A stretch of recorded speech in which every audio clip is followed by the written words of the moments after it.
Hi, this is Samsara Morgan, counselor, coach, and hypnotherapist. And I wanted to talk to you today about um, a situation that many good men and women are finding themselves bumping into.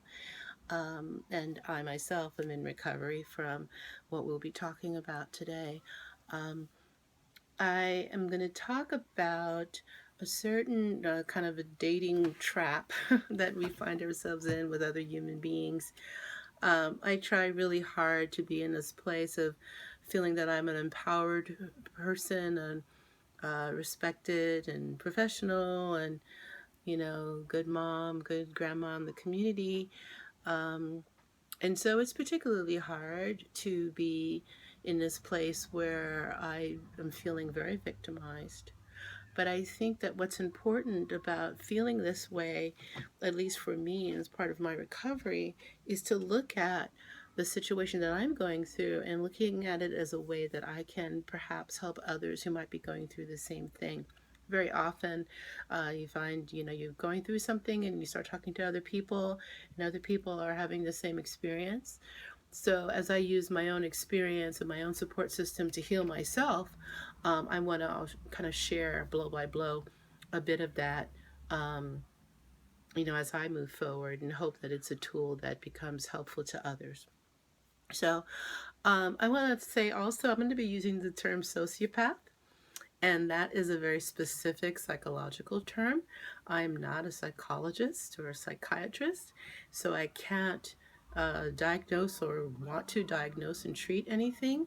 But in the reading, the personality type that I am recovering from, and that is described in the various articles on this matter, is described as a sociopath. And I will be including with this video links to those articles and information so that you can kind of look it up for yourself. It certainly seems to the person that I'm recovering from and that others I know are recovering from certainly seem to exhibit these symptoms. So with that being said, I'm going to go ahead and use that term. Um, uh, because if it looks like a duck, if it quacks, if it has a yellow bill and white feathers, it might possibly be a duck. So we're going to be using that term sociopath, um, and I'm going to avoid using the term victim for myself. I think that, but I do strongly want to use the word recovery because I know right now, a few months out of a very abusive connection, I'm still feeling kind of like a train just hit me. So I want to be gentle to myself and seek to empower myself. And I also don't want to bash anyone. I really don't want to bash anyone.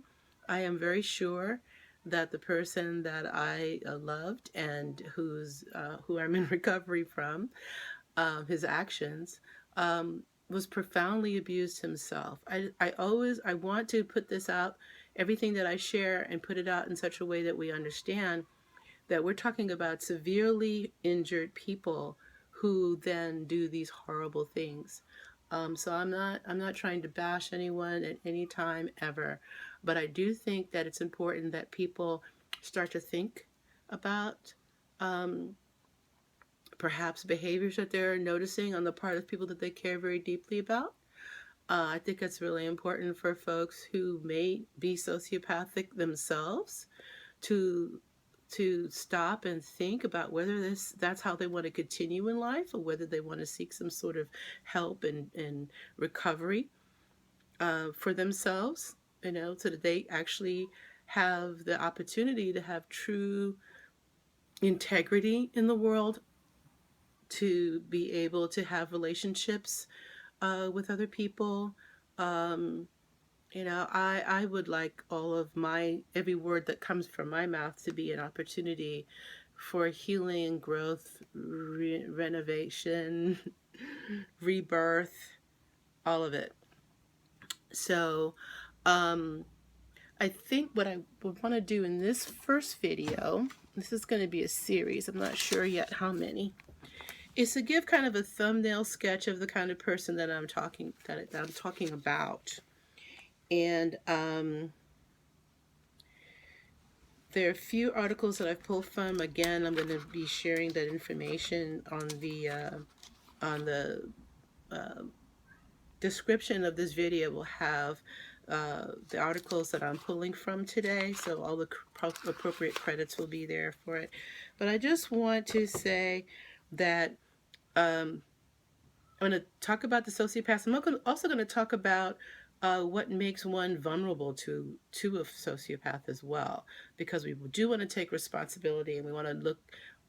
There is a way in which it takes two to tango, but I also hate that terminology because it's been used in the past to really abuse people who've been hurt by other people. So, but there is a specific personality type that it will attract a sociopathic personality type, and we want to look at that because healing is needed on both sides, always, right? So there are certain the big warning flags, perhaps, would be that, firstly, this is a person that will meet and bond with you pretty quickly. Be very, very, very manipulative. Sometimes very physically attractive, but sometimes not. Just having that energy that's very, very engaging, at least in the beginning. The energy is very, very engaging. They can talk you out of long-standing beliefs, such as if you're a person who doesn't want to have sex on the first date, they will be very super sensual and be very into trying to get you to change core beliefs. You suddenly find yourself being pulled far and further away from what you hold to be core beliefs. The person will be in love with you very, very quickly. You'll be saying, I love you, within the first one or two connections. This person will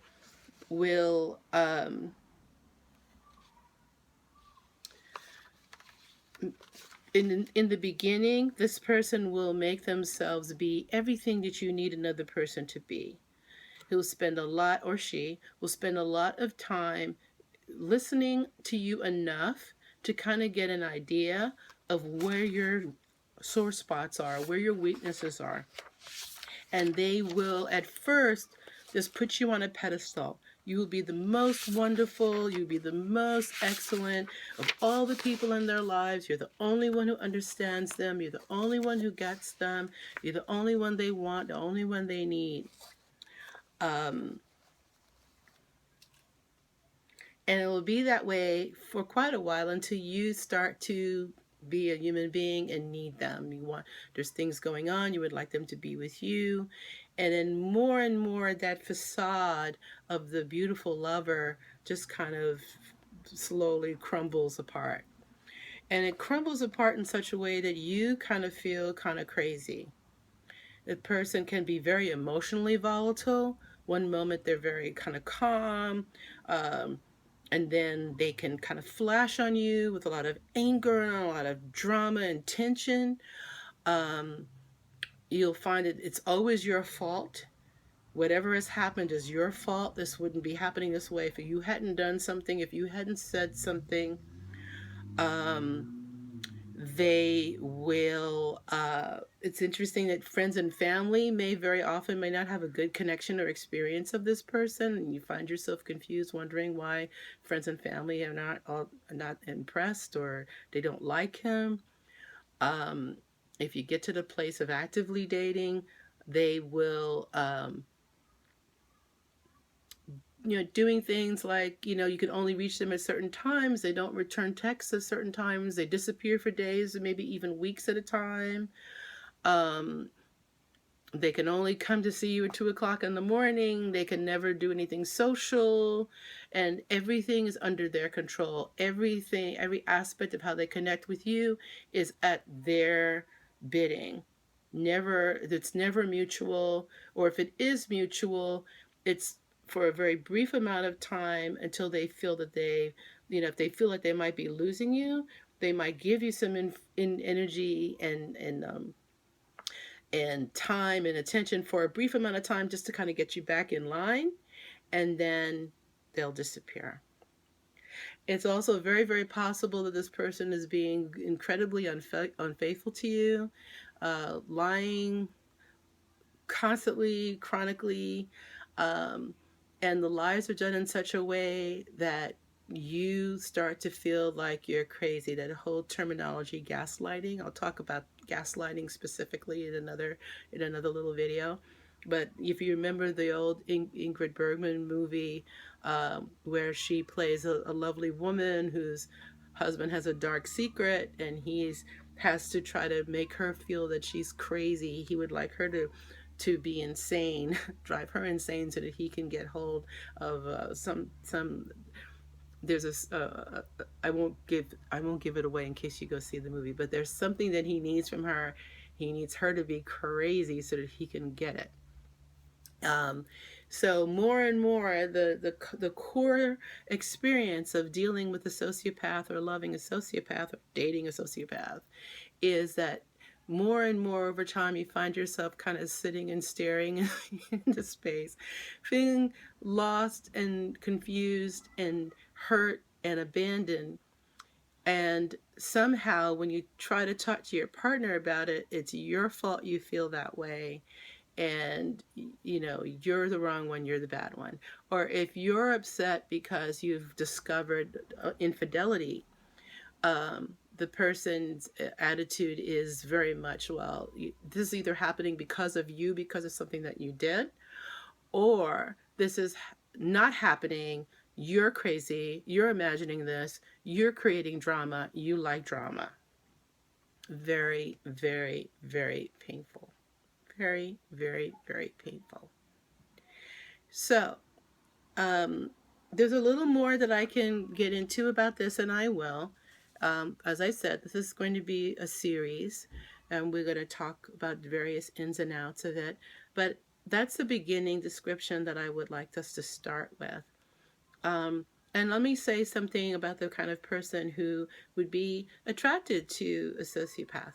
I think that's a lot of people, but I think specifically in my case, I was going through a really hard time in my life, where my self-esteem was very low and affected. I am an abuse survivor. I am an incest survivor. Although I have had many years of recovery on these issues, there was also a time in my life when I met this particular person where I was very disabled. I was just recovering from very severe illness, and in the course of the relationship, I was sick too, very sick and very needy. And so that's part of why things kind of dragged down as long as they did. And um, I was just in this place where my cup was just so empty that this person showing up and initially being so full of love and being so uh, somewhat present, um, just overwhelmed me, just overwhelmed me. Um, so yeah, I was incredibly, incredibly vulnerable to to uh, to someone who needed to feel that, to be have a connection with someone where he could feel very powerful. It is sad, and it's hard for me to understand really, but I kind of do, how it feels really powerful to be the one who's always calling the shots. Is it feels really powerful to be the one that can cut it off whenever you want to and just disappear. um, it must feel very powerful to be hiding behind all of these lies, and and to have those lies believed. Um, and then typically, as it is typical with a person who we're going to call a sociopath, once I began to really find out what was going on, and once I got hard proof after years of of him insisting that he wasn't unfaithful and that I was crazy and that he didn't know what to do about me because I was not trusting him. I was ripping his heart out because I wasn't trusting him. When I finally was able to get some hard proof about what was happening, then he disappears. And disappears. Poof. No need to talk. No need to work it out. No nothing. I'm gone. Yes. Incredibly painful. So I am offering my story. I'm offering my story in full humility. And I want to share the tools that I'm using to recover from this experience. And I want to send prayers out for this person. And I really do hope that he finds happiness in this life and in this world, because there's no way to do it. And I also really want to make sure for myself that, I recover in a way that allows me to not be afraid to love. I want to restore whatever parts of my self-esteem have been impacted by this connection. I want to stand in the knowledge that I'm a great person, beautiful person, healer and teacher, and that this had nothing to do with me, despite what somebody else might have to say about that. What this is about, though, and how I need to take responsibility, is in healing any of the ways that I was so vulnerable that that this person was even an option in my life. I have a responsibility to heal that, and I am going to heal that. And I hope by talking about it is helpful to other people who are struggling with the same thing. I'm going to include my email in this video as well, and contact information for me. If anybody would like to have conversations about what's going on in their life, I do offer counseling, coaching, and hypnosis, and very brief check-ins. We can do sessions over Skype. There's lots of different things we can do. I am going to offer that kind of support at a sliding scale fee to anybody who needs it. And the goal is to create a place where we can feel happy, whole, loved, and complete. That's what we deserve. And that's what we deserve, and that's what we should have. So I really thank you for listening to this first video. I plan to post them on a weekly basis. So please feel free to subscribe to my channel so you know when the next video comes out. And life is hard, but as we heal, grow, and connect, there is joy and there is peace. Please remember that you are whole, perfect, and complete.